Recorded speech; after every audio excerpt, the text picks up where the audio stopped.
আদম পৃথিবীতে আসলেন, এসে থাকতে শুরু করলেন। দিন গড়িয়ে রাত আসে, মাস গড়িয়ে বছর আসে, বছর যায় বছর আসে।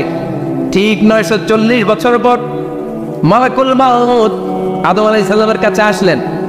বললেন, আনা মালাকুল মাউত উকিলা বিকুম, আপনাদের জন্য আল্লাহ আমাকে বানিয়েছে রূহ কবজ করতে। ও আদম, আবুল বাশার, পৃথিবীর প্রথম মানব, প্রথম নবী, আপনার সময় শেষ, রেডি হন, কি হন, খেলা শুরু হবে। এখনই রূহ কবজ করে নিয়ে যাব। সাইয়েদনা আদম বলে, এখন আসছো কেন? আমার আরো 60 বছর বাকি আছে। মালাকুল মাউত বলে, না, আপনি রূহের জগতে আল্লাহর কাছে আপনার সন্তান দাউদকে কয় বছর দিয়েছিলেন? 60 বছরের জন্য 940 বছর আপনার জন্য লেখা। আমি এখন আপনার রূহ কবজ করতে চাই। সাইয়েদনা আদম বলে, আমি মানি না, আমি কাউকে দেই নাই। 60 বছর আমি দেই নাই, আমি আরো বাঁচব, আমি আরো বাঁচবো, 60 বছর আমি বাঁচবো, আমি দেইতেই নাই। মেয়ে যাও। মালাকুল মাউত আল্লাহর যে বলে, আল্লাহ দেয় নাই বলে, আসলে ভুলে গেছে। আসলে মানুষ ভুলে যায়, মানুষ বড্ড ভুলে যায়। আমরা অনেক সময় খাইয়াও কই খাই নাই। অনেক কিছু আপনি দিছিলেন কিন্তু ভুলে যাই, গলার নিচ দিয়ে নামার পরে কই তুমি কিচ্ছু দেও নাই।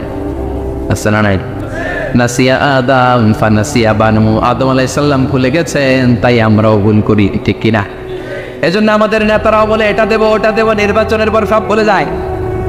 আচ্ছা, না নাই, ওই যে আদম আলাইহিস সালাম বলছে, আমরা ভুলে যাই। অন্যদের দোষ কি? ভুলে যায়, বেমালুম ভুলে যায়। আল্লাহ বললেন, মালাকুল মাউত আর জোরাজুরি করো না। 940 নয়, ঠিক 1000 বছর পরে আদমের কাছে যাবা। আমি আমার আদমের ভাগ্যে এই জিনিসটাই রেখে দিয়েছিলাম রে মালাকুল মাউত। আমি আগ থেকে এটাই রেখেছি, আমি জানতাম সে বলে যাবে। চিল্লা এখন সুবহানাল্লাহ।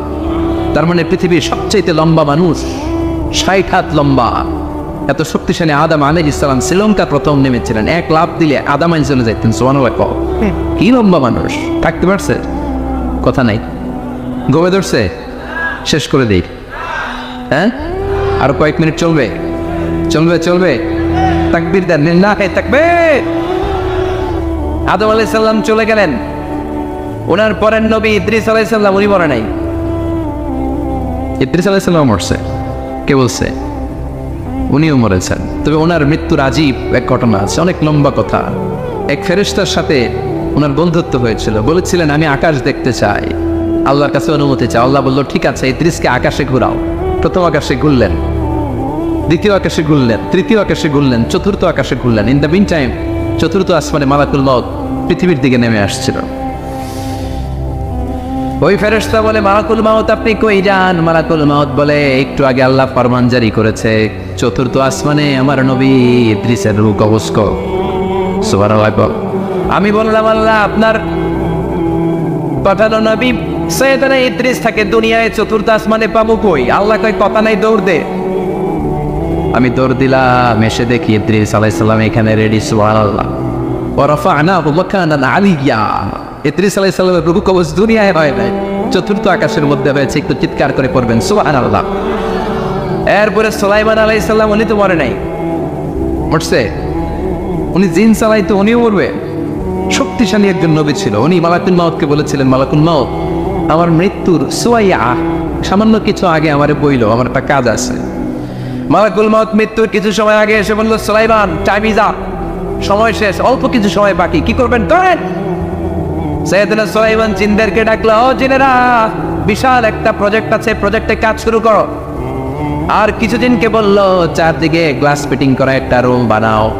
সাইয়েদনা সুলাইমান আলাইহিস সালাম গ্লাস ফিটিং করা রুমের ভেতরে ঢুকলেন। এই রুমে ঢুকার দরজা নাই, হাতে একটা লাঠি নিলেন। কি নিলেন?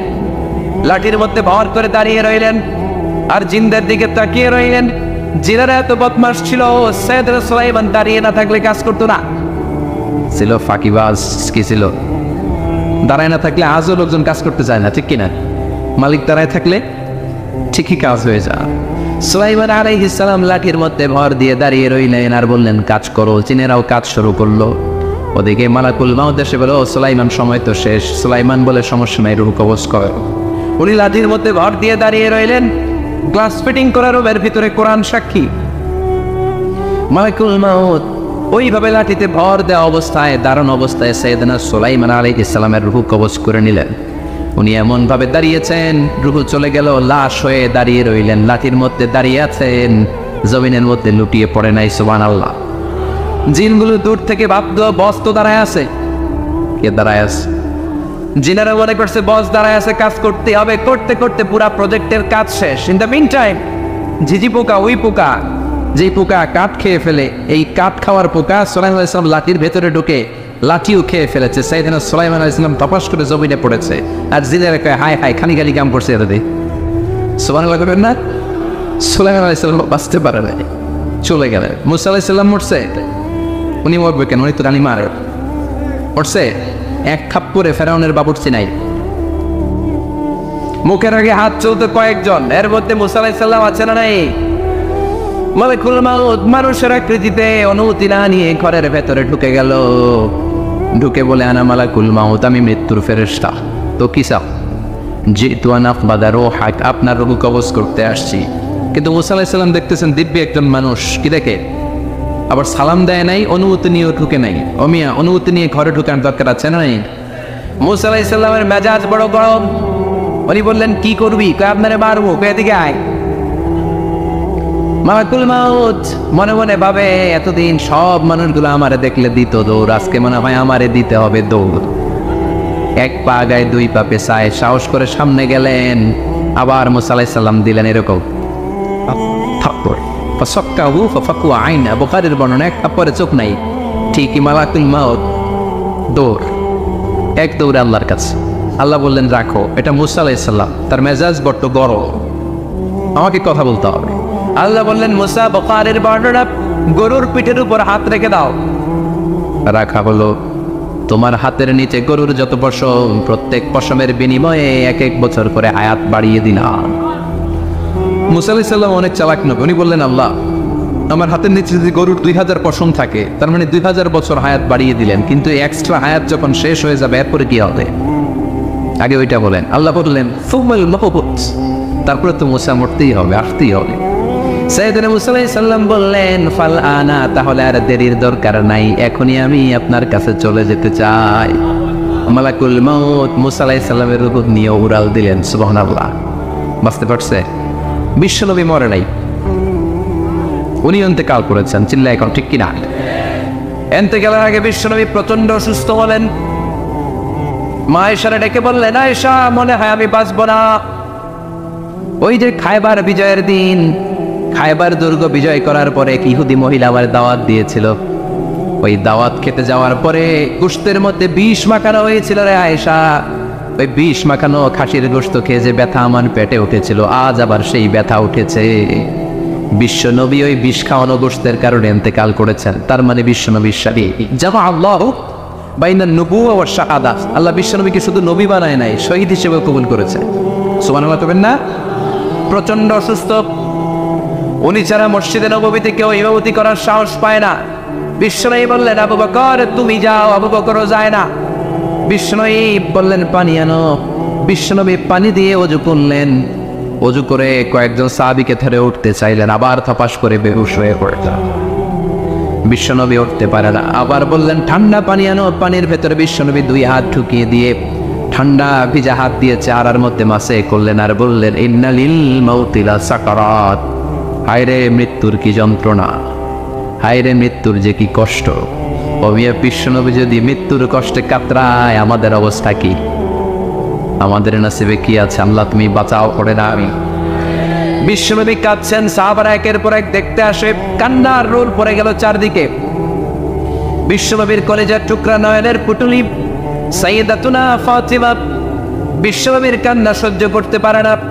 বিশ্বনবীকে ধরে মা ফাতিমা, সাইয়েদাতুনা ফাতিমা বিলাপ করা শুরু করে দিলেন, চিৎকার দিয়ে কান্নাকাটি শুরু করে দিলেন আর বললেন ওয়া কুরবাবা, ওয়া কুরবাবা, হায় হায় আমার বাবার কি কষ্ট, আহা আমার বাবার কি কষ্ট হচ্ছে। বিশ্বনবী বললেন ফাতেমা তুমি কেঁদো না, আমার কষ্ট আজকের পরে আর থাকবে না, আজকে তোর বাবার সব কষ্ট বন্ধ হয়ে যাবে। কি যেন কানে কানে বললেন, ফাতেমা আরো কেঁদে দিল। আবার কানে কানে কি যেন বললেন, ফাতেমা হেসে দিল। বিশ্বনবীর ইন্তেকালের অনেক পর মা আয়েশার কাছে ফাতেমা বললেন আমি যখন প্রথমে কেঁদেছিলাম আব্বা বলেছিল আমি আর বাঁচব না রে ফাতেমা। আবার কানে কানে একটা কথা বলার পরে হেসেছিলাম, আব্বা বলেছিল আমার পরে আমার পরিবার বর্গের মধ্য থেকে সর্বপ্রথম তোমার সাথে আমার দেখা হয়ে যাবে রে ফাতেমা। অল্প কয়েক মাসের ব্যবধানে সাইয়েদাতুনা ফাতেমা উনিও ইন্তেকাল করলেন। বিশ্বনবী শোয়া থেকে উঠতে পারে না। এক সাহাবীকে দেখলেন মেসওয়াক করছে। বিশ্বনবী মেসওয়াকের দিকে তাকিয়ে রইলেন। বিশ্বনবীর নিথর দেহটা পড়ে আছে। আয়েশারা যে বলবে আয়েশা মেসওয়াক দাও, বলতে পারেন। মা আয়েশা বুঝতে পেরে মেসওয়াক আনলেন, বিশ্বনবীকে মেসওয়াক করিয়ে দিলেন। এবার বিশ্বনবী বললেন, ও আবু বকর শোনো, আল্লাহ আমাকে অপশন দিয়েছে। কি দিয়েছে? আল্লাহ বলেছে নবী আজীবন থাকতে চাইলে থাকেন, আর আসতে চাইলে চলে আসেন। আমি থাকতে না চেয়ে আল্লাহর কাছে চলে যাওয়ার ইচ্ছা করলাম। সাইয়েদনা আবু বকর কান্না জুড়ে দিলেন। বিশ্বনবী বললেন, আসসালাত আসসালাত, ও আমার উম্মতেরা নামাজ তরক করো না। ইন্তেকালের আগে বললেন নামাজ ছেড়ে দিও না। আর বললেন ওয়ামা মালাকাত আইমানুকুম, তোমাদের অধীনস্থ কর্মচারীদের সাথে খারাপ আচরণ করো। ঘাম শুকানোর আগে পয়সা দিয়ে দিও। আর হাত দুটো উঁচু করে বললেন আল্লাহুম্মা ইলা রাফিকিল আলা, ও আল্লাহ আমি আপনার কাছে যেতে চাই। এই কথাটা বলে বিশ্বনবীর হাত দুইটা থপাস করে জামিনে পড়ে গেল। বিশ্বনবীও চলে গেলেন। থাকতে পেরেছে কেউ? চিন্নায় বলেন। এজন্য আমরা আল্লাহর কাছে ইমানই মৃত্যু চাই। কি মৃত্যু? আমরা উত্তম মৃত্যু চাই। চিন্নায় বলেন কি মৃত্যু? এজন্য মরণের আগে ইমান নিয়ে মরার দরকার আছে না নাই? বিশ্বনবী দোয়া করতেন আল্লাহুম্মা রযুকনা হুসনাল খাওয়াতিম, ও আল্লাহ আমাদের শেষটা যেন ভালো হয়। শেষ কথা বলি, এদিকে তাকা, মনোযোগ আছে। বলতেন আল্লাহুম্মা রযুকনা হুসনাল খাওয়াতিম, ও আল্লাহ আপনি আমাদেরকে ইমানের মৃত্যু দেন, আমাদের শেষটা ভালো করেন। কারণ সব ভালো তার শেষ ভালো। জানেন না এটা আপনারা? সব ভালো তার শেষ ভালো। আজীবন ইসলামের পক্ষে, আজীবন নামাজি মুত্তাকি, মরার আগে কাফের হয়ে মনে এরকম আছে না? মরার আগে শাহবাগের মঞ্চে উঠে ভাষণ দেয় ভাইয়েরা আমার আছে না নাই? আবার আজীবন কাফের, ইসলামের বিরোধী, ইন্তেকালের আগে কালিমা পড়ে সব মাফ করায় আছে না নাই? বিশ্বনবীর শ্বশুর আবু সুফিয়ান, নাম শুনছেন? বদরের যুদ্ধে বিশ্বনবীর বিরুদ্ধে, মক্কায় বিশ্বনবীর ক্ষমাতে দেয় নাই। উহুদের যুদ্ধে বিশ্বনবীর সাথে ফাইট, খন্দকের যুদ্ধে বিশ্বনবীর সাথে মারামারি, আহজাবের যুদ্ধে কিলাকিলি, সারাটা জীবন বিশ্বনবীর সাথে মারামারি। মক্কা বিজয়, কালিমা পড়ে মুসলমান হয়েছে। গোটা জীবনে যা অন্যায় করেছে সব মাফ করে দিয়েছে কে? এজন্য আমরা আল্লাহরে বলি আল্লাহ কালিমাটা পড়তে পড়তে যেন আমরা মরতে পারি। চিৎকার করে পড়ে না আমিন। জিহাদের ময়দানে এক সাহাবা যুদ্ধ করতে লাগলেন। বুখারীর বর্ণনা, যুদ্ধ করতে করতে কাফেরদেরকে মারতে মারতে, হাদিসের ভাষ্য লা ফাযা ওয়ালা শাযা ইল্লা ইয়াদরিবুহা বিসাইফি, তার সামনে যত কাফের আসে সে কচু কাটা করে। অন্য সাহাবীরা খুশি হয়ে যায়। অন্য সাহাবীরা বলে আজকের সব সওয়াব এই সাহাবী পেয়ে যাবে। কিন্তু বিশ্বনবী হঠাৎ করে একটা কথা বললেন, ওই কথা শুনে সাহাবীরা অবাক। বিশ্বনবী বললেন হুয়া ফিন্নার, ও জাহান্নামে যাবে। কই যাবে? জিহাদের ময়দানে এক মুজাহিদ সাহাবী কাফিরদেরকে মেরে শেষ, কিন্তু বিশ্বনবী বললেন কই যাবে? কথা কয় না। এক সাহাবী কয় ঘটনা কি? এত বড় মুজাহিদ ফি সাবিলিল্লাহ কেন জাহান্নামে যাবে? আমি লুকিয়ে লুকিয়ে দেখি। লুকিয়ে লুকিয়ে ওই সাহাবী দেখে মুজাহিদ সাহাবী যুদ্ধ করতে করতে কাফিরদের বিশাল একটা ঘাটির ভেতরে ঢুকে গেল। মারতে মারতে মারতে মারতে হঠাৎ এক কাফেরের আঘাতে এই মুজাহিদ সাহাবীর ডান হাতটা কাটা পড়ে গেল। এবার ডান হাত দিয়ে ফিনকি দিয়ে রক্ত বের হতে শুরু করলো। মুজাহিদ সাহাবী আর যন্ত্রণা সহ্য করতে পারে না। যন্ত্রণা সহ্য করতে না পেরে কাতরাতে কাতরাতে নিজের হাতের ছুরিটাকে জমিনের মধ্যে গেড়ে দিয়ে ছুরির উপরে ছাপিয়ে পড়ল। পেটের এই দিক দিয়ে ঠুকে ওপার দিয়ে বের হয়ে গেল, এফার ওপার হয়ে গেল। মানে আত্মহত্যা করলো, ঠিকই না? জাহান্নামী নাই? কথা কর। লুকিয়ে লুকিয়ে যে সাহাবা দেখেছে চিৎকার দিয়ে বিশ্বনবীর কাছে যেয়ে বলে আশহাদু আন্নাকা রাসূলুল্লাহ, ও নবী আপনি যে আসল নবী, কোনো সন্দেহ নাই, আমি লুকিয়ে লুকিয়ে দেখেছি। ওই মুজাহিদ সাহাবা বেঁচে নাই, সে কাফেরের আঘাতে শহীদ হয় নাই, নিজের পেটে নিজে ছুরি ঢুকিয়ে আত্মহত্যা করেছে। আজীবন বিশ্বনবীর সাথী, মরার আগে জাহান্নামী। আমরা কেউ জানি না আমাদের শেষটা কেমন হবে। এজন্য আমাদের শেষটা ভালো হোক, ভেরি সেন্সিটিভ ইস্যু। আমাদের শেষটা ইমানের হোক, এখন যেমনি মাথা ঠিক আছে, বুদ্ধিমত্তার সাথে শাহাদাত বাক্যের উপর যেন আমরা মরতে পারি, আমরা পড়ি আমিন। চিল্লায় পড়ে আমিন। কি করে বুঝবেন মৃত্যুটা ভালো হলো? এক নম্বর আলামত আন-নুতকু বিশ-শাহাদা, মরার আগে আওয়াজ করে জিকির করে কেউ যদি পড়তে পারে লা ইলাহা ইল্লাল্লাহু মুহাম্মাদুর রাসূলুল্লাহ সাল্লাল্লাহু, এটা হচ্ছে আলামাতু হুসনিল খাতিমা। আপনার মৃত্যুটা যে ভালো মৃত্যু হয়েছে এটার আলামত। কি মৃত্যু? সবাই বলেন ভালো মৃত্যু আমরা চাই কি চাই না? ভালো মৃত্যুর এক নম্বর আলামত কালিমা পড়ে যদি মরতে পারে। বিশ্বনবী বলেন মান কানা আখিরু কালামিহি লা ইলাহা ইল্লাল্লাহ, যে ব্যক্তির সর্বশেষ কথাটা হবে, বাক্যটা হবে লা ইলাহা ইল্লাল্লাহ, দাখালাল জান্নাহ, সে জান্নাতি হয়ে যাবে। সুবহানাল্লাহ পড়ে। এরপরে বিশ্বনবী বললেন আল মুমিনু ইয়ামুতু বিজাবি ইরকিল জাবিন, মুমিন যখন মারা যায় তার কপাল ঘেমে যায়। সুবহানাল্লাহ পড়ে। হাত ঘামে না, পা ঘামে না, মুমিনের কপাল ঘামে। সুবহানাল্লাহ। এজন্য কেউ মারা গেলে কপালের মধ্যে হাত দিবেন, দেখবেন ওই ঘামের মধ্যে একটা জান্নাতি ঘ্রাণ আছে। সুবহানাল্লাহ। আল্লাহ আমরা যখন মরে যাব আমাদের কপালটা যেন এরকম ঘেমে যায়। আমিন পড়েন আর জোরে আমিন। আল মুমিনু ইয়ামুতু বিআরাকিল জাবিন, মুমিন মারা গেলে তার কপাল ঘামে। কপাল ঘামলে বুঝতে হবে এটা ভালো মৃত্যু, ইমানি মৃত্যু। চিল্লায় বলেন ঠিক কিনা? এরপরে বিশ্বনবী বললেন ফি লাইলাতিল জুমা, জুমার রাতে যদি মরে, আও ফি শাহরি রমাদান, কিংবা রমজান মাসে যদি মরে, আও ফি সাফারিল হজ, কিংবা হজের সফরে যদি মরে। বাংলার জমিন থেকে অনেক হাজিরা হজ করতে যায়, অনেকে ওইখানে যে আরাফাতের ময়দানেও মারা যায়, এরকম হাজি আছে না? খুশনসিব, এটা খুশনসিব। আলহামদুলিল্লাহ পড়ে। মনের পথে অবিচল থেকে আমার মরণ যেন হয়। চিল্লায় পড়ে না আমিন। তার মানে কে কোথায় মরবো আমরা কেউ জানি নাকি? ওমা তাদরি নাফসুম বিআইয়ি আরদিন তামুত, কোন জায়গায় মরবা, কখন মরবা কেউ আমরা জানি না, কিন্তু মরবো সবাই জানি, ঠিক কিনা? কুল্লু নাফসিন যায়িকাতুল মাউত, প্রত্যেকটি আত্মার মৃত্যুবরণ করতে হবে, এটা আমরা সবাই জানি। The most certain thing in life is death, but the most uncertain thing in our life is the time of death. এই জীবনের সবচেয়ে সুনিশ্চিত বিষয় হলো মরণ, সবচেয়ে অনিশ্চিত বিষয় হলো মরণের সময়। চিল্লায় এখন ঠিক কিনা? মরবো যে আমরা সবাই জানি, কিন্তু কোথায় মরবো আমরা কেউ জানি?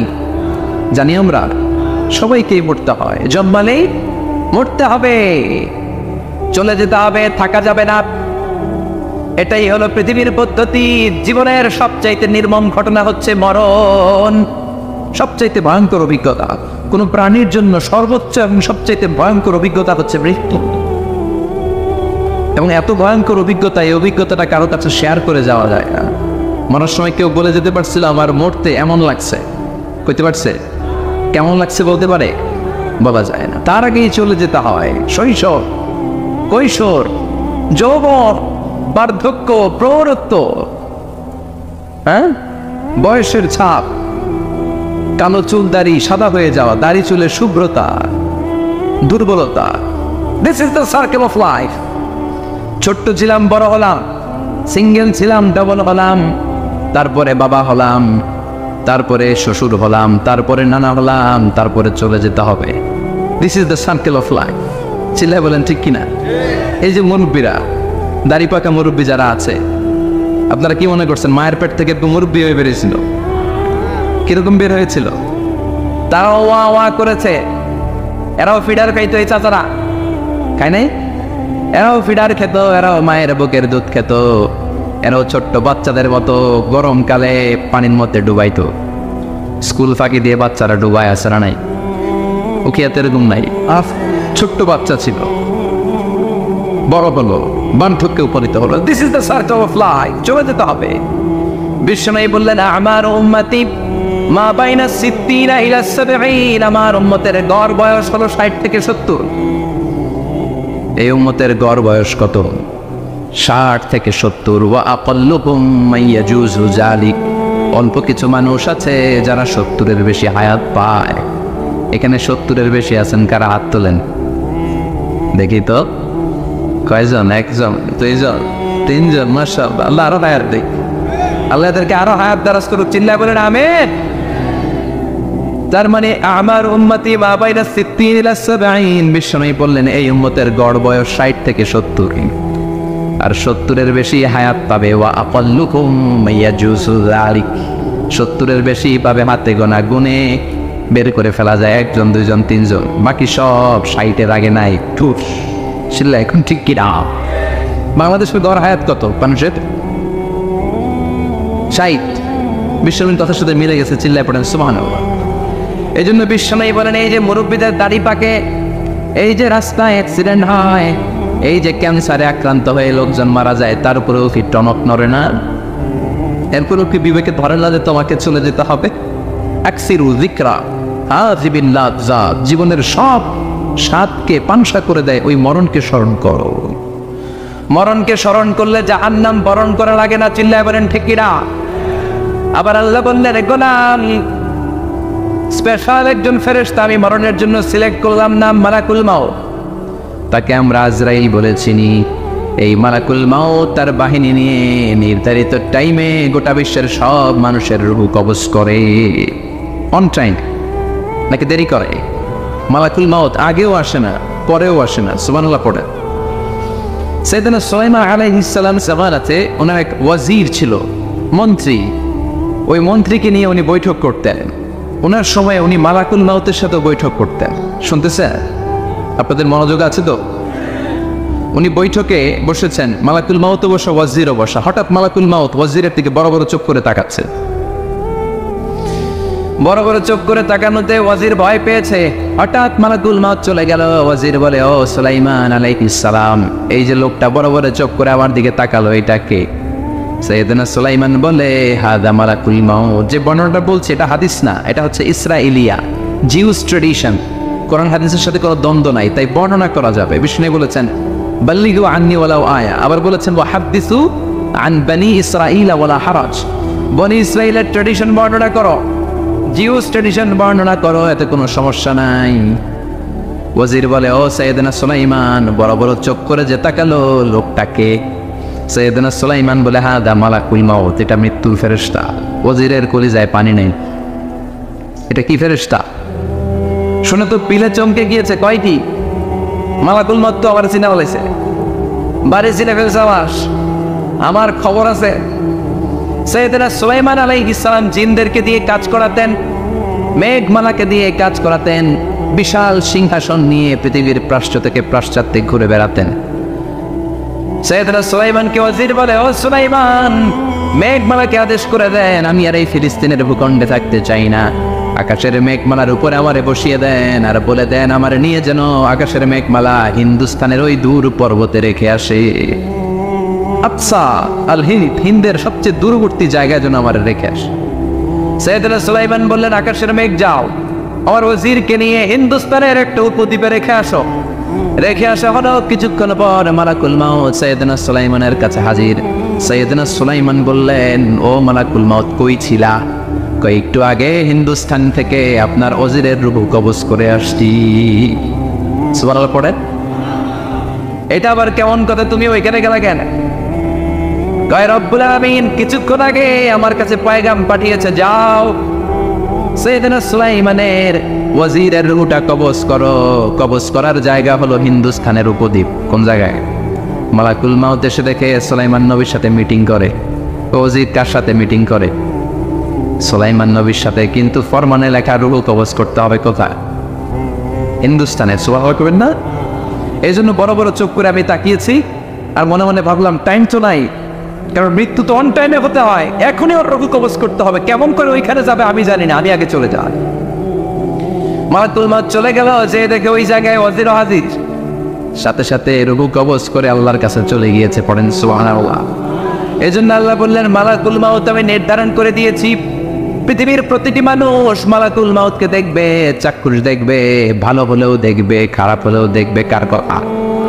ভালো মানুষ যদি হয়, আল্লাহওয়ালা যদি হয়, ইসলাম প্রিয় যদি হয়, ডান পন্থে যদি হয়, মৃত্যুর সময় মালাকুল মাউত আলা সূরাতি শাবিন আলা আহসানি সূরা, একজন যুবকের আকৃতিতে চমৎকার ধবধবে সাদা একটা জুব্বা পরে জান্নাত থেকে জান্নাতি কাপড় নিয়ে হানুত মিন হানুতিল জান্নাহ, জান্নাতের সুগন্ধি নিয়ে মুমূর্ষু রোগীর মাথার সামনে এসে বসে যায় আর দেহটার ইঙ্গিত করে বলে, ইয়া আইয়াতুহান নাফসুত তাইয়্যিবা, ও পবিত্র আত্মা। আরেক বর্ণনায় এসেছে, ইয়া আইয়াতুহান নাফসুল মুতমাইন্না, ও প্রশান্ত আত্মা, উখরুজি ইলা মাগফিরাতিম মিনাল্লাহ, আল্লাহর ক্ষমার দিকে বের হয়ে আসো। উখরুজি ইলা মাগফিরাতিম মিনাল্লাহি ওয়া রিদওয়ান, আল্লাহর ক্ষমার সন্তুষ্টির দিকে রুহুটা বের হয়ে আসো। স্মুথলি বলার সাথে সাথে মুমিনের দেহ থেকে রুহুটা বের হয়ে আজরাইলের হাতে চলে যায়। স্মুথলি বলার সাথে সাথে স্বাচ্ছন্দ্যে আনন্দে মুমিনের দেহ থেকে রুহুটা সা করে বের হয়ে মালাকুল মউতের হাতে এসে পড়েন সুবহানাল্লাহ। আল্লাহ, এমন মৃত্যু তুমি আমাদের নসিবে রেখে দিও, চিৎকার করে পড়ে না আমিন। আর যারা ইসলাম মানে নাই, আর যারা কোরআন মানে নাই, আর যারা দিন কায়েমের আন্দোলন করে নাই, দিনকে ভালোবাসে নাই, বামার রামপন্থী ছিল, নাস্তিক ছিল, ইসলাম বিরোধী ছিল, তাদের কাছেও মালাকুল মাউত শিখি আসে না। চিল্লায় বলে না শিখি আসে না, তাদের কাছেও আসে, কিন্তু আলা সূরাতি আকবাহি রাজুল, একজনের চেহারা যত ভয়ঙ্কর হতে পারে, যত নিকৃষ্ট হতে পারে, এরকম ভয়ঙ্করতম নিকৃষ্ট দুর্গন্ধওয়ালা একটা চেহারা নিয়ে আসে। রিজলাহু ফিল আরদ, পা থাকে জমিনে, রাসুহু ফিস সামা, হাদিসের বর্ণনা, পা দুইটা জমিনে, মাথা আকাশে। এসে দমক দিয়ে জালিমের মাথার সামনে এসে বলে, ইয়া আইয়াতুহান নাফসুল খাবিসা, হে পাপাত্তা, হে অপবিত্র আত্মা, উখরুজি ইলা সাখাতিল্লাহি ওয়া গাদাবিহি, আল্লাহর রাগের দিকে, আল্লাহর অসন্তুষ্টির দিকে বের হয়ে আয়। মালাকুল মাউতের এই অর্ডার পাওয়ার সাথে সাথে রুহুটা কিন্তু বের হয় না। মুমিনের রুহুকে ডাক দিলে যেমনি স্মুথলি বের হয়, কাফিরের রুহু এভাবে বের হয় নাই। কথা বলেন, রুহুটা ডানে যায়, ফাতাতাফাররা, একবার রুহুটা ডানে যায়, আবার রুহুটা বায়ে যায়, আবার সামনে যায়, পায়ে যায়, হাতের মধ্যে ঢুকে ডানে বায়ে যায়। মালাকুল মাউত আবার ধমক দিয়ে বলে, ইয়া আইয়াতুহান নাফসুল খাবিসা, পাপাত্তা, বের হয়ে আয়। রুহুটা আবার ডানে যায়, বায়ে যায়, সামনে যায়, পেছনে যায়। এবার খপাস করে মালাকুল মাউত রুহুকে ধরে টান হারে, সারা দেহটা থেকে প্রাণ রস সিক্ত করতে করতে দেহ থেকে রুহুটাকে টেনে হিচড়ে বের করে আনে। আর মুমূর্ষু রোগীটা চিৎকার মারতে থাকে, পড়েন না আউযু বিল্লাহ। একটা জীবন্ত ছাগলের চামড়াগুলো জবাই না দিয়ে কেউ যদি টেনে টেনে বের করে, ছাগল জবাই হয় নাই, কিন্তু চামড়া এক পাশ থেকে টেনে টেনে টেনে হিচড়ে আপনি গা থেকে বের করলে যত কষ্ট হয়, এর চেয়েও বেশি কষ্ট দিয়ে মালাকুল মাউত বামপন্থী আর কাফিরদের রুহুটা দেহ থেকে বের করে আনে, পড়েন না আউযু বিল্লাহ। আমাদের রুহুটা যেন আল্লাহ, মুমিনদের রুহু আপনি যেভাবে কবজ করেন, ওইভাবে যেন আমাদের রুহুটা বের হয়ে আসে। আর জোরে পড়েন আমিন। এজন্য আল্লাহ বললেন, বাল তুউসিরুনাল হায়াতাদ দুনিয়া ওয়াল আখিরাতু খায়রুম ওয়া আবকা, পাগলের মতো হচ্ছন্ন হয়ে এই দুনিয়াটার পেছনে ছুটে বেড়াও, এই দুনিয়া আসল নয়, আখিরাত হলো আসল। চিল্লায় বলেন ঠিক কিনা? অস্থির, আমরা ব্যস্ত দুনিয়ার লোভে আর মোহে পড়ে আমাদেরকে যে মরতে হবে, চলে যেতে হবে, এটা ভাবার সময় আমাদের নাই। চিল্লাই এখন ঠিক কিনা? এজন্য বলা হয়, মুতু ক্বাবলান তামুতু, মরার আগে একবার মরো। হাসিবু ক্বাবলান তুহাসাবু আলাইক, তোমার হিসাব কিয়ামতের দিন করার আগে তুমি তোমার হিসাব করো। জীবনে কি কি পাপ করেছি আমি জানি, আমার চেয়ে ভালো কেউ জানে না। চিল্লায় বলেন ঠিক কিনা? কি কি অন্যায় করেছি আমার হৃদয়ের মধ্যে কথাগুলো আছে না নাই? পৃথিবীর কেউ না জানলেও আমি জানি কি জানি না? পৃথিবী না জানুক আমি তো জানি, আমি কি পাপ করেছি হায়। পৃথিবী না জানুক আমি তো জানি, আমি কি পাপ করেছি হায়। আমার পাপের করলে বিচার, বাঁচার উপায় নাই আমার। দয়াময় প্রভু মাফ করো আমায়, মাফ করো আমায়। পড়ে না আমি আর জোরে আমিন। এজন্য হাসিবু ক্বাবলান তুহাসাবু আলাইক, তোমার হিসাব বসার আগে নিজে হিসাব করো কি কি করলা। আসল মরণের দিন শটান হয়ে তো শুয়ে পড়ো ভাই, মরার আগে আরেকবার মরো। মরার আগে আরেকবার কি করবেন কথা বলেন? মরার আগে কি করতে হবে? হঠাৎ একদিন বিছানায় শটান হয়ে শুয়ে যান, চক্ষুটা বন্ধ করেন, ভাবেন মরে গিয়েছেন, এই তোমার কুলমাউত চলে এসে রুহুটা নিয়ে গেল। আত্মীয় স্বজন চিৎকার চেঁচামেচি শুরু করে দিল, কান্নার রোল পড়ে গেল চারদিকে। মাইকের মধ্য দিয়ে, মসজিদের মাইকে অ্যানাউন্স হয়, অমুক এলাকার নিবাসী অমুক ভাই আমাদের মধ্যে দুনিয়ায় নাই, তার জানাজা হবে আজকে এশার নামাজের পর। সবাই এসে রুহের মাগফিরাত করে, সবাই আপনারে দেখতে আসবে, কেঁদে কেঁদে লোকজন আপনারে কবর দিতে আসবে। চিল্লায় বলেন ঠিক কিনা? কেঁদে কেঁদে সবাই আসবে, দেখার জন্য আসবে। ছেলেগুলো কাঁদবে, স্ত্রী কাঁদবে, বাবা মা কাঁদবে, বন্ধু বান্ধব কাঁদবে, আর ঘরের মধ্যে রাখা হবে না। এবার আপনাকে গোসল দেওয়ার পালা। চক্ষু বন্ধ করে চিন্তার দরকার আছে না নাই? কথা বলেন। হঠাৎ করে, হঠাৎ করে শুনবি একদিন আমার মৃত্যুর খবর। কেঁদে কেঁদে আসবে সবাই দিতে আমায় কবর, দিতে আমায় কবর। ঠিক কি না? একটু চোখটা বন্ধ করে ভাবেন, আপনাকে গোসল দেওয়া হবে, জামাগুলো করা হবে। এত টাকা দিয়ে যে দামি গোসলখানা টাইলস লাগিয়ে ঘরে বানালেন, আপনার শেষ গোসলটা কি ওই দামি গোসলখানায় হবে? লাশ যেখানে দোয়া হয় ওই জায়গায় দোয়া হবে, আপনাকে কাফন পরানো হবে। আপনার কলিজার টুকরা ছোট বাচ্চাটারে বলা হবে, আব্বু দেখে যাও তোমার বাবারে শেষবারের মতো দেখো। আপনার বাবা মা শেষবারের মতো একটা নজর দিয়ে আপনার চেহারাটা দেখে নিবে। বন্ধু বান্ধবরা শেষবারের মতো একবার আপনারে দেখে নিবে। জানাজার জায়গায় নেওয়া হবে। হবে না এই ঘটনাটা আমাদের? হ্যাঁ, হবে কি না? হাজার হাজার মানুষ শেষ বিদায় দেওয়ার জন্য আসবে। চারটা তাকবীর দিয়ে ইমাম নামাজ শুরু করবে। আল্লাহু আকবার, আল্লাহু আকবার, আল্লাহু আকবার, আল্লাহু আকবার বলে নামাজ শুরু করবে। নামাজ শেষ, এবার পালকিতে করে কবরে যাওয়ার পালা। যেতেই হবে, যেতেই হবে। পালকিতে করে লোকজন নিতে শুরু করবে। কবরস্থানের ওই জায়গায় যেখানে মানুষ বছরে মানুষ না মরলে যায় না, ওই গহীন নিঝুম কবরস্থানে ঢুকানো হবে। পালঙ্ক থেকে নামিয়ে আপনার জন্য করে রাখা আগ থেকে কবরটার মধ্যে শুইয়ে দেয়া হয়। উপরে বাঁশ দিয়ে ছাউনি, শেষবারের মতো সবাই দেখে বাঁশের ছাউনির উপরে মাটি চাপা দিবে। ঠিক কিনা? চলে যাবে সব, কেউ নাই, অন্ধকার, শুধু অন্ধকার। এই অন্ধকার যেন শেষ হতে যায়। এই ঘটনা ঘটবে না আমাদের? কথা বলেন, ঘটবে কিনা? এজন্য মরার আগে এগুলো চিন্তার দরকার আছে না নাই? মরার আগে আরেকবার মরার দরকার আছে না নাই?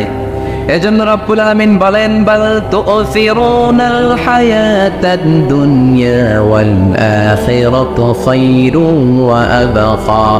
এই দুনিয়ার জীবনটাকে তোমরা আসল জীবন মনে করো, এটা আসল জীবন নয়। আসল জীবন হলো কবরের জীবন। চিল্লায় বলেন ঠিক কি না? আল্লাহ তোমার এই দুনিয়ায়, আল্লাহ তোমার এই দুনিয়ায় কেউ আসে কেউ চলে যায়, তবু তোমার ভয়ে কারো কাঁদে না হৃদয়। এই দুনিয়াতে আমার বদলে গেল মন। চারিদিকে দেখি শুধু সুখেরই স্বপন, ভাবলো না মন আল্লাহ ছাড়া,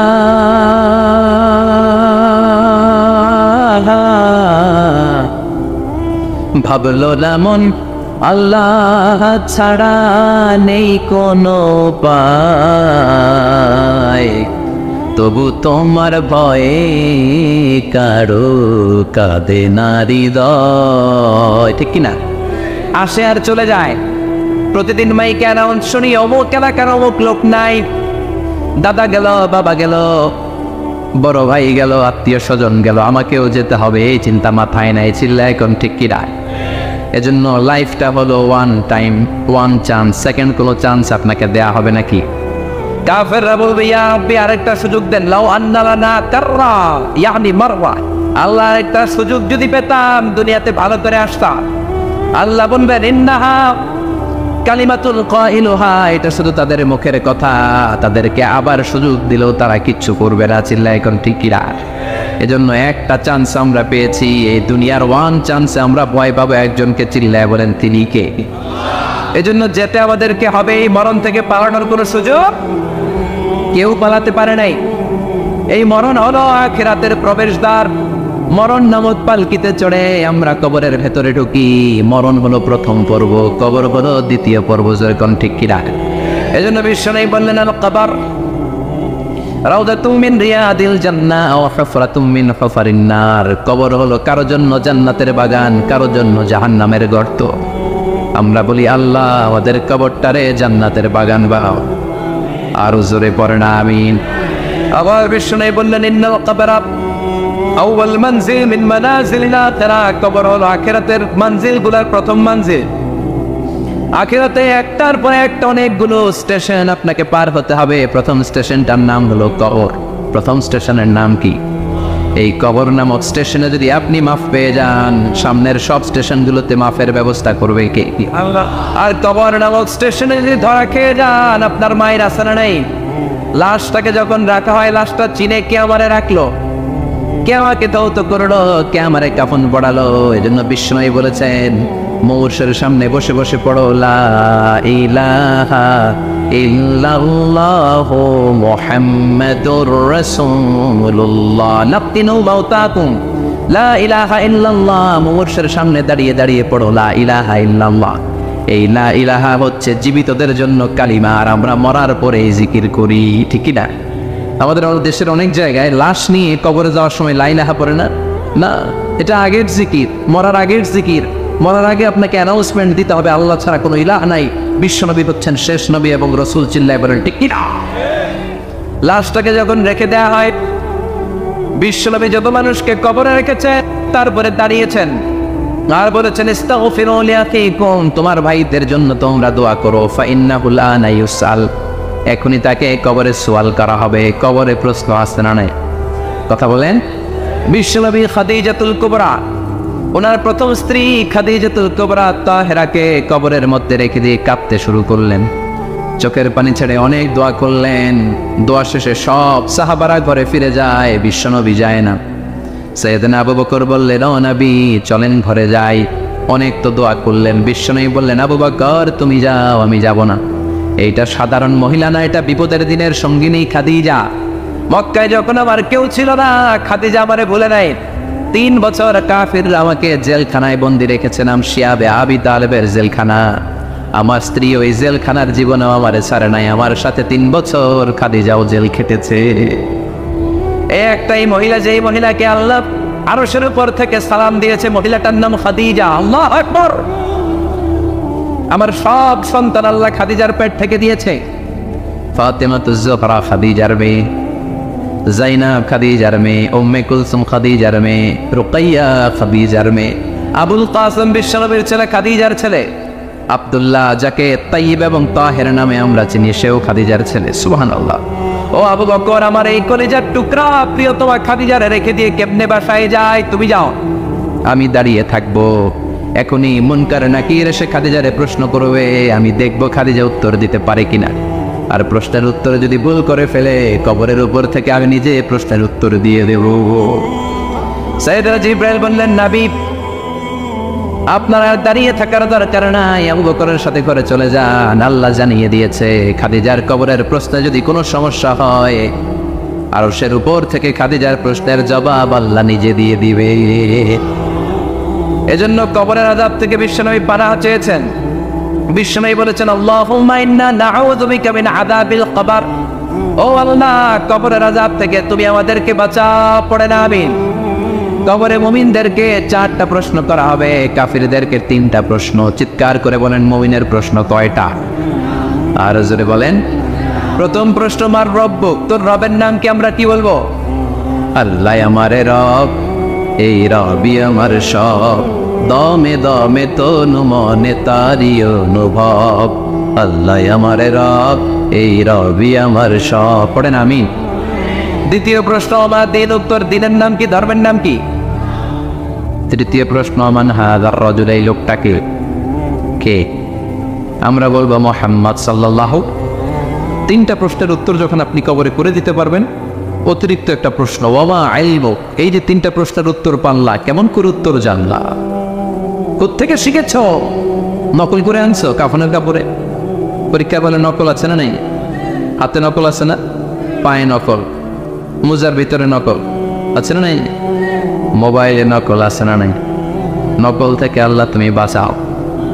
আরো আসতে তো না আমি। কিভাবে জানলা, কেমন করে তিনটা প্রশ্নের উত্তর শিখলা? What is the source of your knowledge? তথ্যসূত্র কি? আপনাকে বলতে হবে আমি যেই কিতাবটা থেকে শিখেছি কিতাবটার নাম কি। চিল্লায় বলেন কিনা? এই কিতাবটা হলো কোরআন। আপনাকে বলতে হবে কোরআন থেকে আমি শিখেছি, বিশ্বনবীর হাদিস থেকে আমি শিখেছি। চারটা প্রশ্নের উত্তর যখন পারবেন, ফেরেশতারা বলবে আহলান সাহালান, খুশ আমদেদ, কংগ্রেচুলেশন, বাহ বাহ, তুমি তো চমৎকার পেরেছো। ফায়ুফসাহু লাহু কবরুহু ৭০ যিরাআন, মুমিন বান্দার কবরটা ৭০ হাত লম্বা করে দেয়া হবে। ইফতাহু লাহু বাবুন ইলাল জান্নাত, জান্নাতের দিকে তার কবর থেকে একটা দরজা বানিয়ে দেয়া হবে। জান্নাতের সুঘ্রাণ ঠান্ডা বাতাস এসে তার কবরের ভিতরে ঢুকতে শুরু করবে। ইলবাসু লিবাস মিন আহলিল জান্নাত, জান্নাতীদের পোশাক তার গায়ের মধ্যে পরিয়ে দেয়া হবে। আল্লাহু আকবার। আর বলা হবে নাম কানাউমিল আরুস, বাসর রাতে বর যেমনি কনেকে নিয়ে ঘুমিয়ে যায়, তুমিও একটা ঘুম দাও। আলহামদুলিল্লাহ পড়ে মুমিন বান্দা আনন্দের একটা ঘুম দিবে। ইসরাফিলের সিংগার আওয়াজ ছাড়া পৃথিবীর কোনো কিছুই তার আগে ঘুম ভাঙতে পারবে না। আল্লাহ আমরাও যেন সেদিন কবর একটা মজার ঘুম দিতে পারি, তুমি তৌফিক দাও। জোরে বলেন আমিন।